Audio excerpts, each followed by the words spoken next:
ಸ್ವಾಮಿ ಕೃಪಾ ಪೋಷಿತ ನಾಟಕ ಮಂಡಳಿ ಜೊತೆಯಲ್ಲಿ ಲಕ್ಷ್ಮೀ ನರಸಿಂಹಸ್ವಾಮಿ ಶೈಕ್ಷಣಿಕ ಟ್ರಸ್ಟ್ ಇವರ ಸಂಯುಕ್ತ ಆಶ್ರಯದಲ್ಲಿ ಈ ದಿನ ಕರ್ದಾಸ್ತಳ್ಳಿ ಗ್ರಾಮದಲ್ಲಿ ನಮ್ಮ ಹಿರಿಯ ರಂಗಕಲಾವಿದರು, ಶಿಕ್ಷಣ ತಜ್ಞರು ಏನು ನಮ್ಮ ಕನ್ನಡ ಸಂಸ್ಕೃತಿ ಸಂಸ್ಕಾರಗಳನ್ನು ಮುಂತೆಗೆದುಕೊಂಡು ಹೋಗಬೇಕು, ಈ ಒಂದು ಗಡಿನಾಡ ಭಾಗದಲ್ಲಿ ಅಂತಕ್ಕಂತಹ ಒಂದು ಉದ್ದೇಶದಿಂದ ಈ ರೀತಿ ಹಲವಾರು ಕಾರ್ಯಕ್ರಮಗಳನ್ನು ನಮ್ಮ ತಾಲೂಕಿನಾದ್ಯಂತ ಜಿಲ್ಲಾದ್ಯಂತ ಏರ್ಪಡಿಸಿ ಹಲವಾರು ಪುರಸ್ಕಾರಗಳಿಗೆ ಪಾತ್ರರಾಗಿರ್ತಕ್ಕಂತಹ ನಮ್ಮ ನರಸಪ್ಪನವರ ಒಂದು ಮಾರ್ಗದರ್ಶನದಲ್ಲಿ ಈ ಒಂದು ನಾಟಕ ಗೌರಿ ಅರ್ಥಾತ್ ಒಂದಾದ ಹೃದಯಗಳು ನಾಟಕ ಈ ದಿನ ಆಯೋಜಲ್ಪಟ್ಟಿದೆ ನಮ್ಮ ಕರ್ದಾಸಹಳ್ಳಿ ಗ್ರಾಮದಲ್ಲಿ. ಈ ಒಂದು ಗಡಿನಾಡ ಭಾಗದಲ್ಲಿ ನಾಟಕ ಅಂತಕ್ಕಂಥದ್ದು ಒಂದು ಮನೋರಂಜನೆ ಕಾರ್ಯಕ್ರಮ.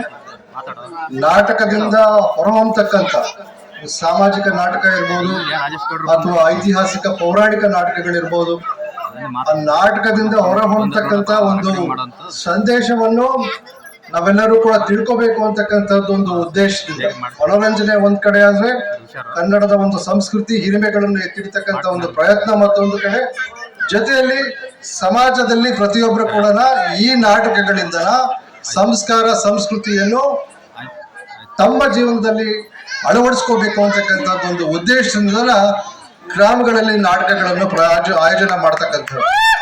ಇವತ್ತು ಈ ಕಾರ್ಯಕ್ರಮದ ಜೊತೆಯಲ್ಲಿ ನರಸಪ್ಪನವರು ನಮಗೆ ಕರೆ ಮಾಡಿ ಹೇಳ್ತಾ ಇದ್ರು, ಇವತ್ತೇನು 10ನೇ ತರಗತಿ 12ನೇ ತರಗತಿ ಪದವಿ ಮತ್ತು ಸ್ನಾತಕೋತ್ತರ ಪದವಿ ವಿದ್ಯಾರ್ಥಿಗಳಿಗೆ, ಪ್ರತಿಭಾವಂತ ವಿದ್ಯಾರ್ಥಿಗಳಿಗೆ ಪ್ರತಿಭಾ ಪುರಸ್ಕಾರ ಕೂಡ ನಾವು ಏರ್ಪಾಡು ಮಾಡಿದ್ದೀವಿ ಈ ಕಾರ್ಯಕ್ರಮದಲ್ಲಿ ಅಂತಕ್ಕಂಥದ್ದು ಒಂದು ಸದುದ್ದೇಶ ಕೂಡ ಅವರು ನಮ್ಗೆ ತಿಳಿಸ್ಕೊಟ್ಟಿರ್ತಕ್ಕಂಥದ್ದು. ಇವತ್ತು ನಮ್ಮ ವಿದ್ಯಾರ್ಥಿಗಳು ಇವತ್ತು 10ನೇ ತರಗತಿಯ ಒಂದು SSLC ಪರೀಕ್ಷೆ ನಡೀತಾ ಇದ್ದೇವೆ. ಇವತ್ತು ಎಲ್ಲರೂ ಹೇಳ್ತೀವಿ, ನಾವೆಲ್ಲರೂ ಕೂಡ ಸಮಾಜದ ದೇಶದ ಭವಿಷ್ಯ ನಮ್ಮ ಯುವ ಪೀಳಿಗೆ ಅಂತಕ್ಕಂಥದ್ದು.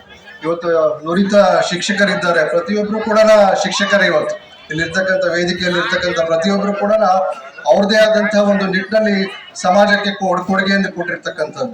ಇವತ್ತು ಶಿಕ್ಷಣದಲ್ಲಿ ಇವತ್ತು ಏನು ನಾವೆಲ್ಲರೂ ನೋಡ್ತಿರ್ತಕ್ಕಂಥದ್ದು ಒತ್ತಡ ಅಂತಕ್ಕಂಥದ್ದು, ಯಾಕಂದ್ರೆ ಒಂದು ಚಾಲೆಂಜಸ್ ಅಂತಕ್ಕಂಥದ್ದು ಆ ರೀತಿ ನಾವು ಕಾಣ್ತಾ ಇದ್ದೀವಿ. ಯಾಕಂದ್ರೆ ಪ್ರತಿಭಾವಂತ ವಿದ್ಯಾರ್ಥಿಗಳು ಹೆಚ್ಚಾಗಿ ಹೊರಹೊಮ್ಮತಿರ್ತಕ್ಕಂಥದ್ದು, ಜೊತೆಲಿ ಸವಾಲುಗಳು ಕೂಡ ವಿದ್ಯಾರ್ಥಿಗಳಿಗೆ ಅದೇ ರೀತಿಯಲ್ಲಿ ಎದುರಾಗಿರ್ತಕ್ಕಂಥದ್ದು. ಆ ರೀತಿಯಲ್ಲಿ ಆ ನಿಟ್ಟಿನಲ್ಲಿ ಅವ್ರು ತಯಾರಾಗಬೇಕು ಅಂತಕ್ಕಂಥದ್ದು ಉದ್ದೇಶದಿಂದ ಇವತ್ತು ಶಿಕ್ಷಕರು ಅವರ ಕಾಯವಾಚ ಮನಸ್ಸ ಅವರ ಒಂದು ವಿದ್ಯಾರ್ಥಿಗಳ ಏಳಿಗೆಗೆ ಇವತ್ತು ಅವರ ಒಂದು ವೃದ್ಧಿಗೆ ಶಿಕ್ಷಣವನ್ನು ತಮ್ಮ ಜೀವನವನ್ನು ಪಣವಿಟ್ಟು ಇವತ್ತು ಅವ್ರಿಗೆ ಒಳ್ಳೆಯ ವಿದ್ಯಾರ್ಥಿಗಳನ್ನಾಗಿ ದೇಶಕ್ಕೆ ಒಂದು ಕೊಡುಗೆ ಕೊಡಬೇಕು ಅವ್ರ ಮುಖೇನ ಅಂತಕ್ಕಂಥದ್ದು ಒಂದು ಉದ್ದೇಶದಿಂದ ಇವತ್ತೆಲ್ಲರೂ ಕೂಡ ಪ್ರಯತ್ನ ಮಾಡಿರ್ತಕ್ಕಂಥದ್ದು. ಇವತ್ತು ಎಲ್ಲರಿಗೂ ಕೂಡ ಶಿಕ್ಷಕರ ಒಂದು ಸದುದ್ದೇಶ ಇದೆ. ಆ ಸದುದ್ದೇಶದ ಜೊತೆಲಿ ವಿದ್ಯಾರ್ಥಿಗಳ ಒಂದು ಎತ್ತರವಾದಂತ ಒಂದು ಗುರಿ ಇರಬೇಕು. ವಿದ್ಯಾರ್ಥಿಗಳಿಗೆ ಆ ಎತ್ತರವಾದಂತ ಗುರಿಯನ್ನು ತಲುಪತಕ್ಕಂಥ ಒಂದು ಮಾರ್ಗದರ್ಶನ ದಾರಿ ಮಾತ್ರ ಶಿಕ್ಷಕರು ಕೊಡಬಲ್ಲರು. ಆ ದಾರಿಯನ್ನು ಅನುಪಾದಿಸಿ ಆ ಒಂದು ಎತ್ತರದ ಗುರಿಯನ್ನು ತಲುಪತಕ್ಕಂಥ ಒಂದು ಪ್ರಯತ್ನ ವಿದ್ಯಾರ್ಥಿಗಳು ಮಾಡಬೇಕಾಗಿರ್ತಕ್ಕಂಥದ್ದು ಈ ಸಂದರ್ಭದಲ್ಲಿ ನಾನು ಹೇಳಲು ಬಯಸ್ತಾನೆ.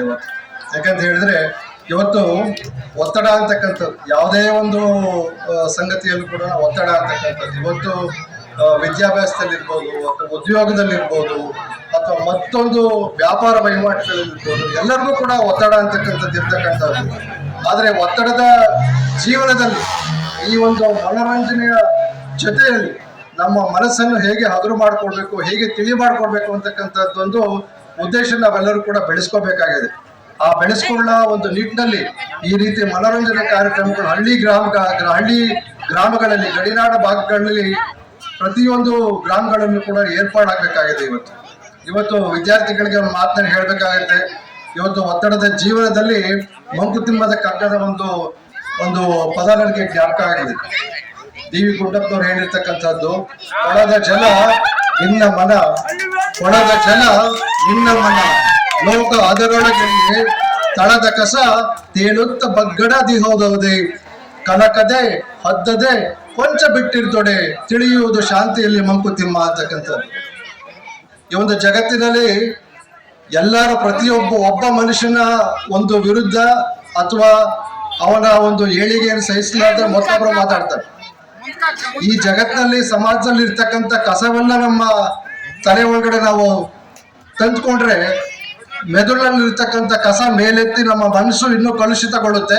ಆದ್ರಿಂದ ಆ ಕಲುಷಿತ ಆಗೋದು ಬೇಡ ಅಂತ ಒತ್ತಡದ ಪರಿಸ್ಥಿತಿಯಲ್ಲಿ ನಾವೆಲ್ಲರೂ ಕೂಡ ಶಾಂತವಾಗಿ ಇದ್ದಲ್ಲಿ ಆ ಕಸ ತಿಳಿಯಾಗಿ ತಳ ಸೇರ್ಕೊಳ್ಳುತ್ತೆ, ಮನಸ್ಸು ಹಗುರ ಆಗುತ್ತೆ ಅಂತಕ್ಕಂಥ ಮಾತನ್ನ ಗುಡ್ಡಪ್ಪದವ್ರು ಹೇಳಿರ್ತಕ್ಕಂಥದ್ದು.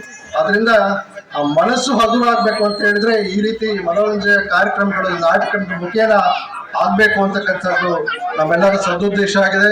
ಈ ಒಂದು ಉದ್ದೇಶಕ್ಕೆ ಪೂರಕವಾಗಿ ನಮ್ಮ ನರಸಪ್ಪನವರು ಅವ್ರದೇ ಆದಂತ ಒಂದು ನಿಟ್ಟಿನಲ್ಲಿ ಇಷ್ಟೊಂದು ಜನಸ್ತೋಮವನ್ನು ಇಲ್ಲಿ ಸೇರಿಸಿ ಯಶಸ್ವಿಯಾಗಿ ಈ ನಾಟಕವನ್ನು ಏರ್ಪಡಿಸಲು ಮುಂದೆ ಆಗಿರ್ತಕ್ಕಂಥದ್ದು.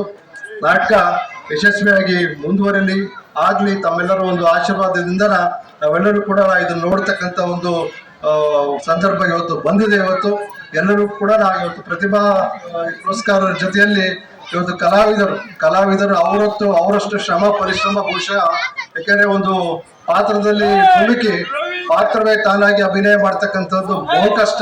ಯಾಕೆಂದ್ರೆ ಅವ್ರ ಬಣ್ಣವನ್ನು ಹಚ್ಕೊಂಡು ವೇದಿಕೆಯಲ್ಲಿ ಬಂದಾಗ ಅವರು ತಾನು ಅಂತಕ್ಕಂಥದ್ದು ಮರೆತು ಆ ಪಾತ್ರಧಾರಿ ಆಗ್ಬಿಡ್ತಾರೆ. ಪಾತ್ರಧಾರಿ ಆದಂತಹ ಸಂದರ್ಭದಲ್ಲಿ ಅವರ ಒಂದು ಅಭಿನಯ ಏನಿದೆ, ಅಭಿನಯ ಮಾಡ್ಬೇಕಾದ್ರೆ ಶ್ರೀರಾಮಚಂದ್ರ ಇರ್ಬೋದು, ಕೃಷ್ಣ ಇರ್ಬೋದು, ಭರತ ಇರ್ಬೋದು, ಅಥವಾ ಆಂಜನೇಯ ಇರ್ಬೋದು, ಅಥವಾ ಭೀಮ ಇರ್ಬೋದು, ಆ ಪಾತ್ರ ತಾನೇ ಅಂತಕ್ಕಂಥದ್ದು ಒಂದು ನಿಟ್ಟಿನಲ್ಲಿ ಅಷ್ಟೊಂದು ಆ ಪಾತ್ರದಲ್ಲಿ ಆವರಿಸ್ಕೊಂಡು ತನ್ನ ಪಾತ್ರದಲ್ಲಿ ಆವರಿಸ್ಕೊಂಡು ಪಾತ್ರವನ್ನು ಮಾಡ್ತಕ್ಕಂಥದ್ದು. ಆದ್ರಿಂದ ಅವ್ರಿಗೂ ಕೂಡ ಈ ಸಂದರ್ಭದಲ್ಲಿ ನಾನು ಅಭಿನಂದನೆಗಳು ಹೇಳ್ತಾ ನಾಟಕ ಅತ್ಯಂತ ಯಶಸ್ವಿಯಾಗಿ ಜರುಗಲಿ ಅಂತಕ್ಕಂಥದ್ದು ಒಂದು ಆಶೆಯನ್ನು ವ್ಯಕ್ತಪಡಿಸ ತಾವೆಲ್ಲರಿಗೂ ಕೂಡ ಈ ಸಂದರ್ಭದಲ್ಲಿ ಕೃತಜ್ಞತೆಗಳನ್ನು ಹೇಳ್ತಾ ಎಲ್ಲರೂ ಕೂಡ ಇವತ್ತು ಜೊತೆ ಸೇರಿ ಈ ನಾಟಕವನ್ನು ಯಶಸ್ವಿಯಾಗಿ ಮಾಡಲಿಕ್ಕೆ ಮುಂದಾಗಿದ್ದೀರಿ. ಇನ್ನೂ ನಾನು ಕೆಲವಾರು ಕಾರ್ಯಕ್ರಮಗಳಿಗೆ ಮುಂದಿನ ಗ್ರಾಮಗಳಿಗೆ ಹೋಗ್ಬೇಕಾಗಿದ್ರಿಂದ ನಾನು ಕೊಂಚ ಬೇಗ ನಿರ್ಗಮಿಸಬೇಕಾಗ್ತದೆ. ಅದರಿಂದ ನಾವೆಲ್ಲರೂ ಕೂಡ ಮತ್ತೊಮ್ಮೆ ಕೃತಜ್ಞತೆಗಳನ್ನು ವಂದನೆ ಹೇಳ್ತಾ ನಾನು ಮಾತುಗಳನ್ನು ಎಲ್ಲರಿಗೂ